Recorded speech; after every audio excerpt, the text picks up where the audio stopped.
You couldn't stop watching The Office over Christmas break, could you?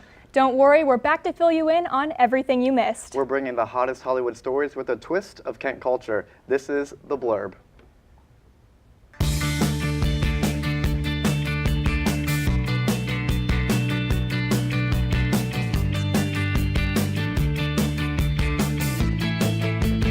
New year, new host, and a revamped show. Hi everyone, I'm Clay O'Neill. And I'm Macy Kittleberger. So much has happened in pop culture since the last time you tuned in. For instance, this show has 2 new hosts. To kick off the show, we thought a quick recap of all the big stories that happened over the break would help you get up to speed. And by quick, we mean in 1 minute. So here we go. Congrats to all the celebs who got engaged over the break. Paris Hilton, Ed Sheeran, Darren Criss. The royal couple set the date, Which happens to be May 19, 2018. and Uncle Jesse got married. Wait, what happened to Aunt Becky? And along with that came babies. Kim had Chicago, Khloe announced her first child, and Mindy Kaling had a girl. And Kylie finally admits she was pregnant. She gave birth to a girl on February 1st. And keeping up with the Kardashians, Kendall flaunted her acne on the red carpet. Justin Timberlake drops a new album. Childish Gambino is hanging up the mic. Gaga announced her first Vegas show. And she canceled the rest of her tour due to severe pain. Coachella lineup is lit. Mariah got no hot tea, And the Jonas Brothers are back. but only on Instagram. Glee actor Mark Salling ended his life. Hoda became the new host of the Today Show. And the Time's Up movement hit the red carpet in black for the Golden Globes, SAGs, and Critics' Choice, Then Dawn White for the Grammys. which only 11 women won Grammys out of the 84 awards handed out that night. 5 women called out James Franco for inappropriate behavior. And Aziz Ansari was accused of sexual misconduct. Hollywood was busy, but if you want to know more about these stories, you can follow us at TV2 The Blurb on Twitter and Instagram. So Macy, I don't know about you, but I wanted to be that little boy who got that selfie with Justin Timberlake. I know, that was absolutely insane. I feel like everybody watching the Super Bowl wanted to be that kid. I don't blame them. I know, but you know what else I wanted to do? I really wanted to go to that Super Bowl party they were having. It looked fun. Speaking of, the Super Bowl party in Minneapolis had many special guests attend this year. For those who don't know, the Super Bowl party is an event for anyone who wants to buy tickets and attend the whole weekend celebratory event. And going may include running into some of your favorite celebs, like Jimmy Fallon confronting fans at the pregame show, and some star favorites like Milo Ventimiglia, Snoop Dogg, and Kevin Hart attending to watch the game. And if you were extra lucky, you may have been able to see Justin Timberlake and his crew walking around exploring the city before the day of the game. And of course, with the big game comes big commercials. We took to the streets to hear what you had to say about them. Hi there, Tyler. I'm Amelia Sharon, and you're here with The Blurb.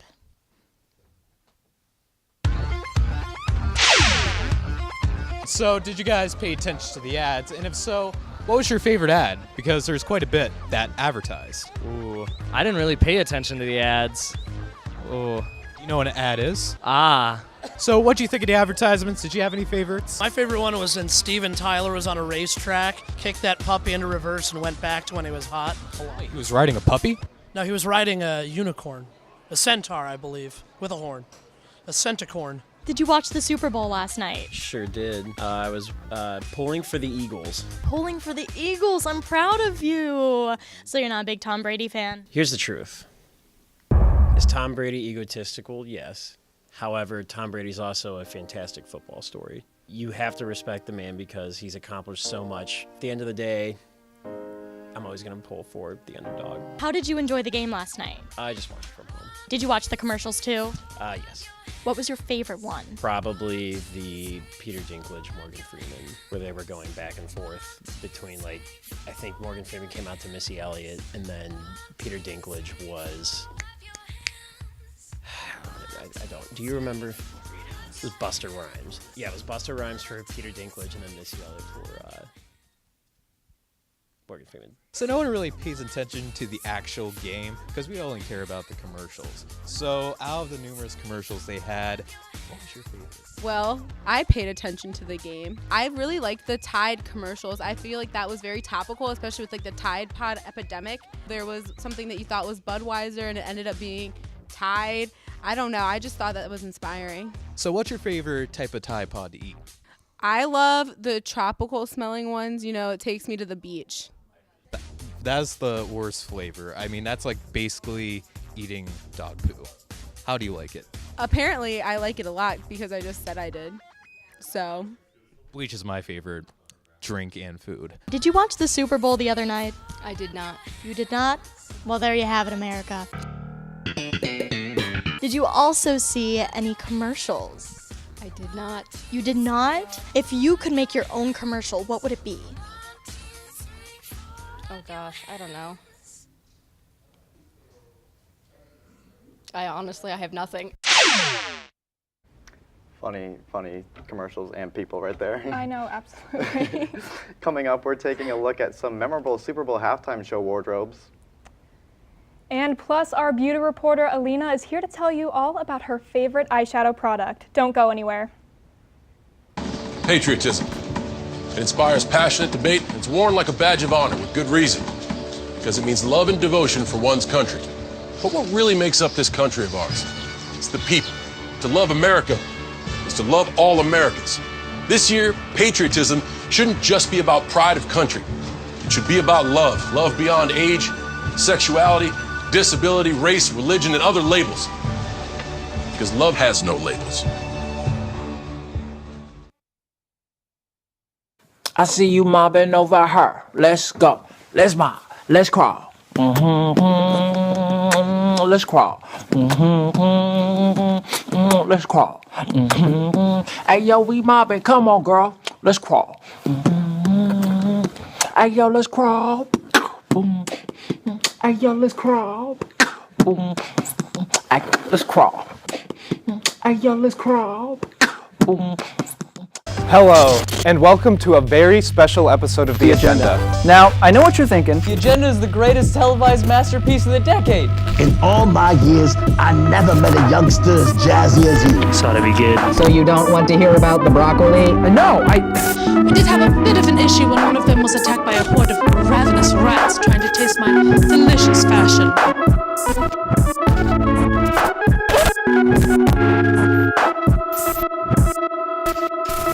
Welcome back. There were two big topics from the Super Bowl this weekend, the Patriots losing to the Eagles and the halftime show.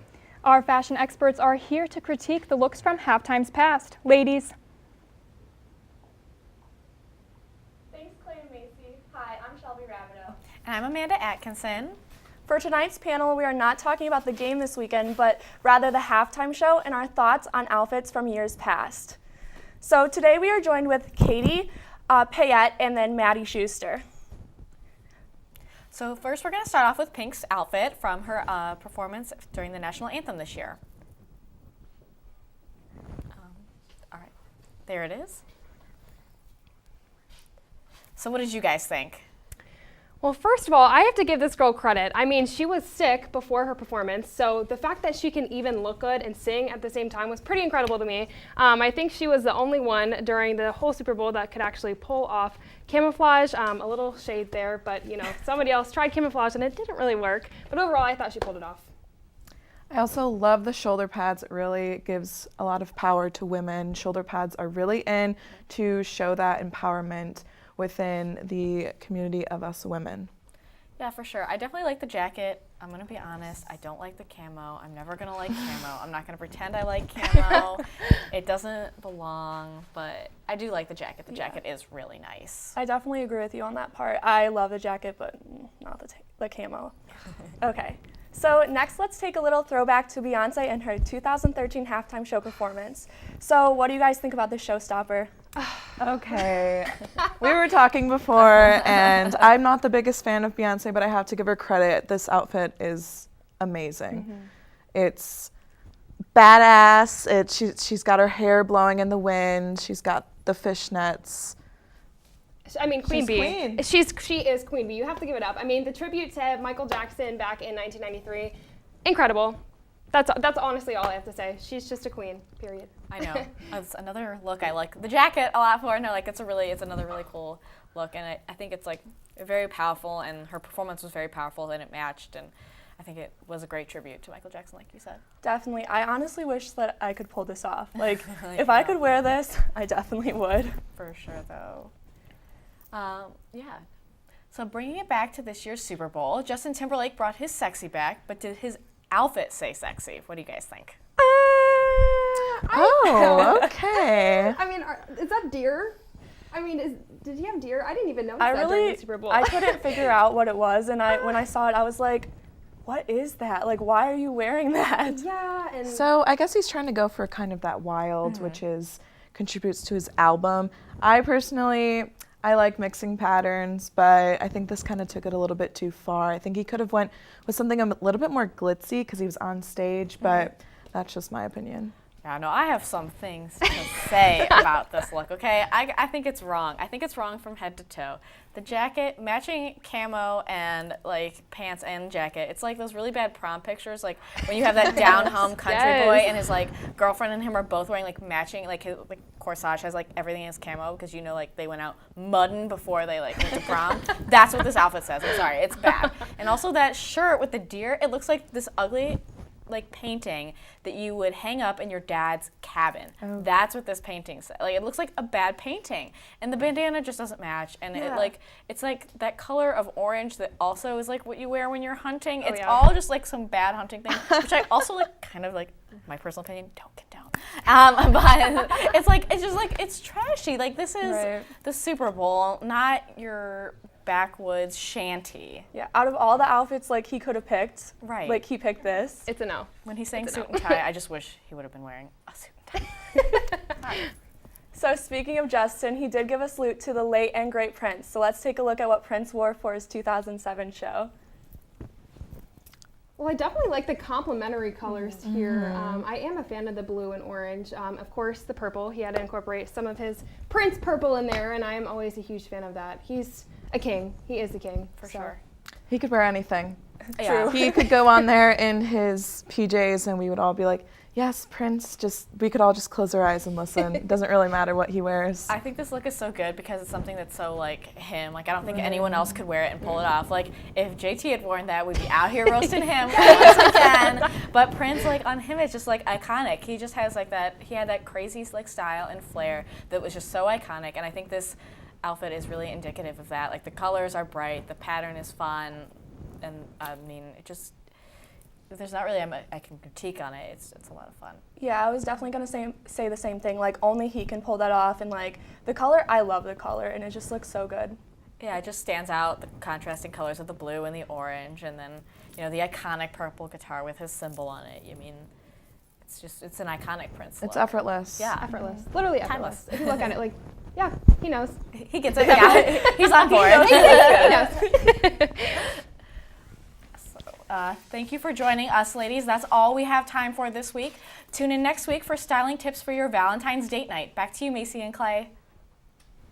So I don't know about you, but like along with like our fashion panel, I think he thought he was in the Rocky Mountains. Yeah, you know, you would expect coming to the Super Bowl, you'd be wearing something more like, bam, out there, noticeable, but wasn't really feeling that Not with what JT. we got. I didn't like it. Sorry, JT. Not really. Liked the performance though. Yeah, that was a good performance. But now that we've talked about fashion, let's switch gears to beauty. Alina, what do you got for us?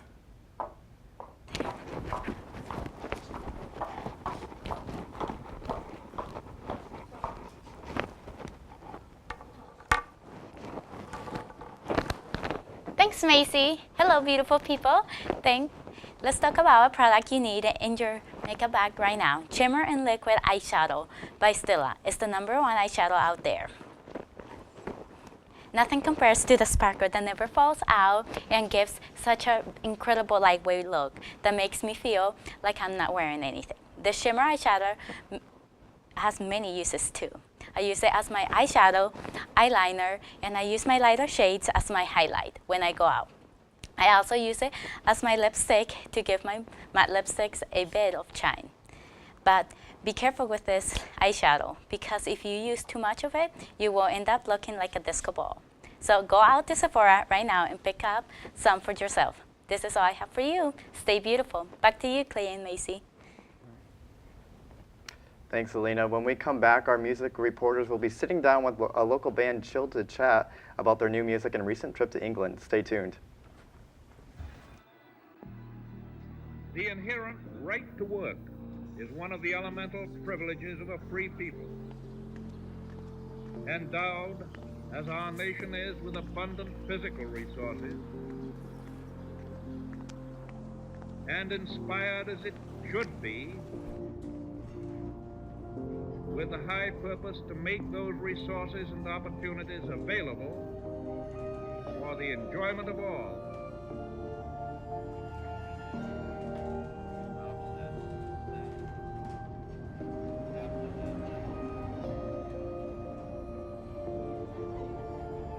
We approach this problem of reemployment with the real hope of finding a better answer than we have now.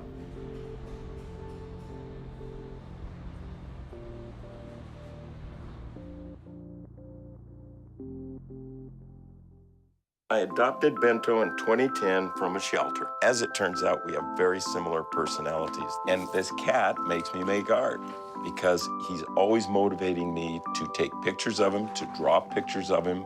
He just is motivating artistically. It's just that simple. Well, he's my best friend, but a lot of people know him as Keyboard Cat.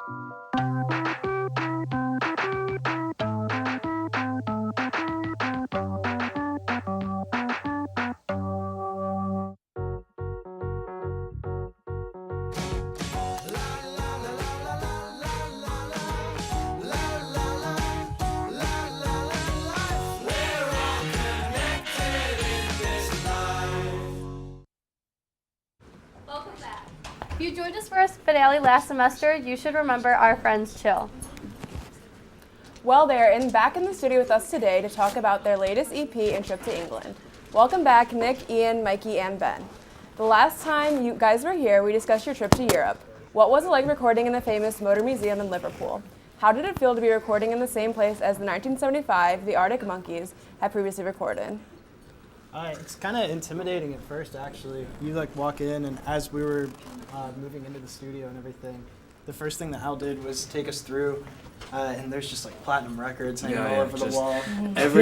Anyone who had worked in the studio or that Al had worked with, just all their albums and accolades, and it was a little intimidating, but it was very... Yeah. You settled into it, yeah. Sounds cool. That's awesome. How do you feel that your sound has transformed, with your new songs that have come up? Goodly. Yeah, I think we definitely took a much different approach to this whole writing session as well too. So when we went into the actual recording studio, we had been writing for about a full year. Cut it down from 22 songs and just kept cutting away, and each song went through 3-4 rounds of writing before we decided this is actually good enough to put out. And every time we do a new batch of songs, it gets more modern every single time. We make sure that Chill even at this stage we're moving forward with our sound, with our look. Everything just keeps moving forward, so we don't get bored of what we're doing, and our fans keep it interesting. That's awesome. Good to hear. So when do you guys plan on releasing new songs? We should be seeing new music sometime towards the middle of the year. We don't really have a laid out plan yet for that.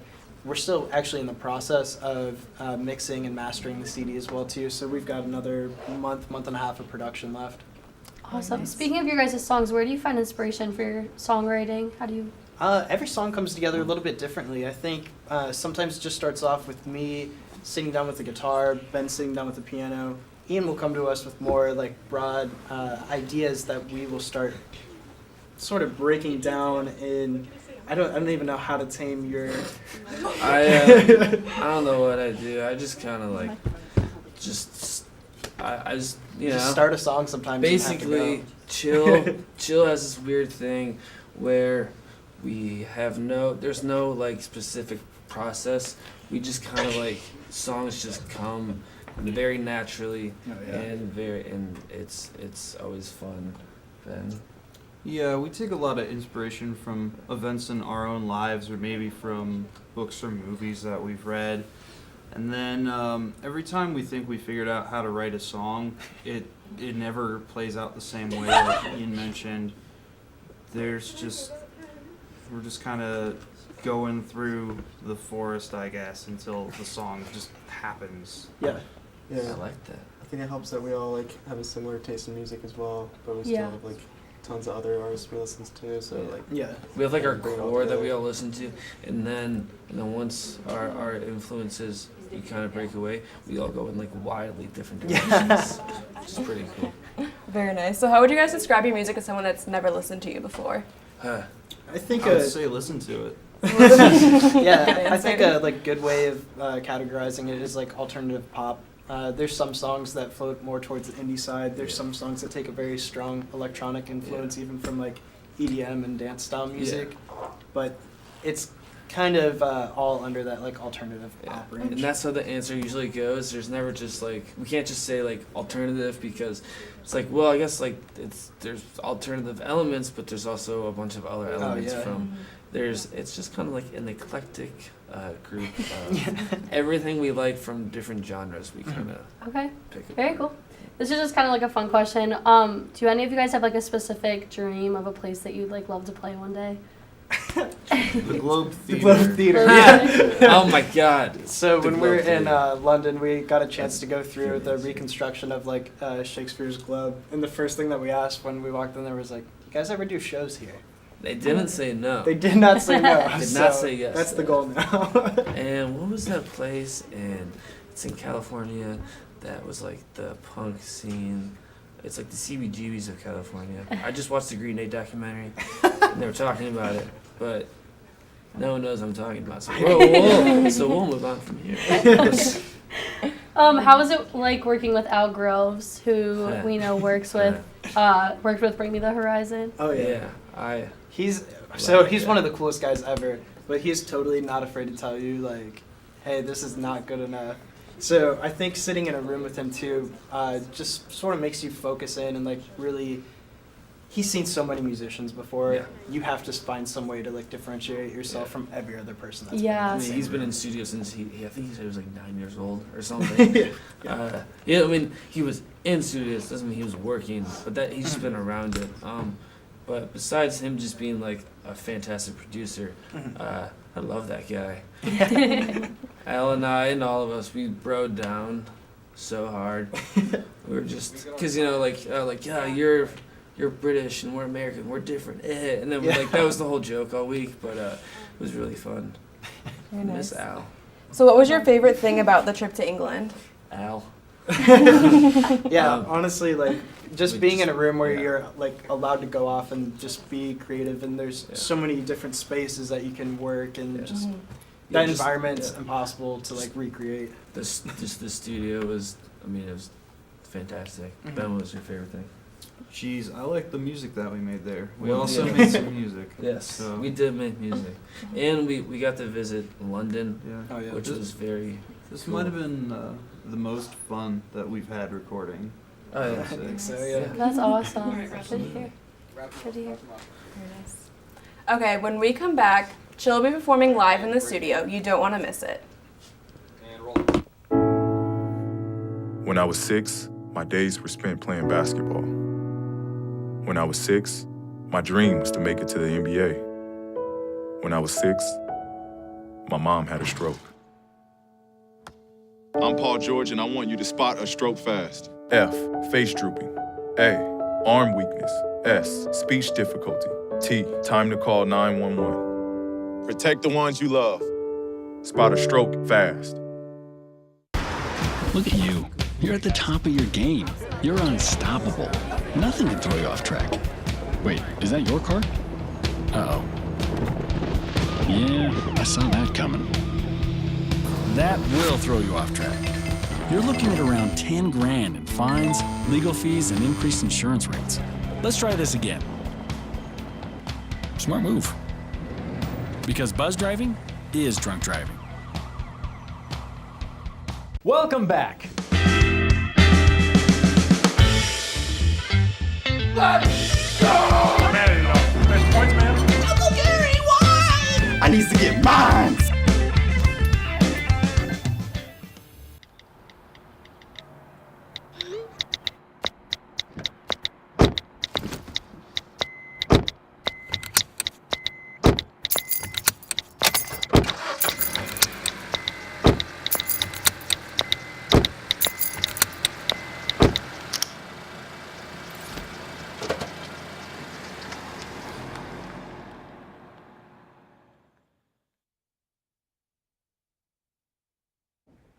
Welcome back, everyone. Chill is going to take it away with their song called Hooks. Take it away, guys.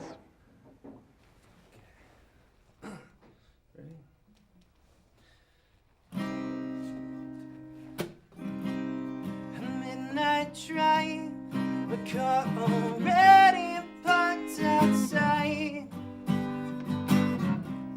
An unlocked door, a wretched sinner in my sight. The scent of his sweat, I stained your skin and stole your breath. Oh, I tried to comprehend. Your colors fade to darker shades, darker shades. I'm sinking by your second face, but you dug your roots in me, and as I tell them how to bleed, oh, I tried to tear free.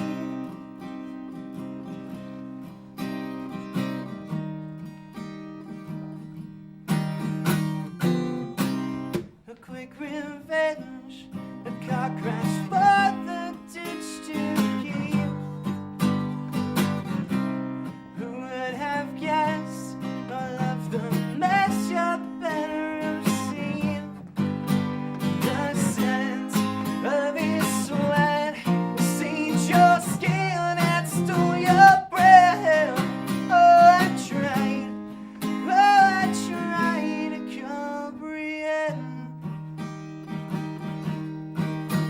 Your colors fade to darker shades, darker shades. I'm sinking by your second face, but you dug your roots in me, and as I tell them how to bleed, oh, I tried to tear free.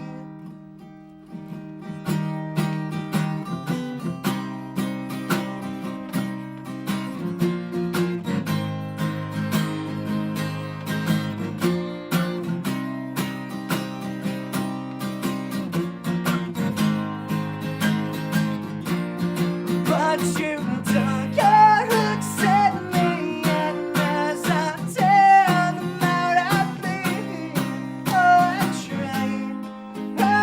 tried.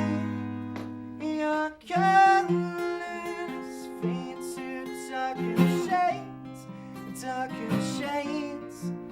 I'm sinking by your second face, but you dug your hooks at me, and as I tell them how to play, oh, I tried.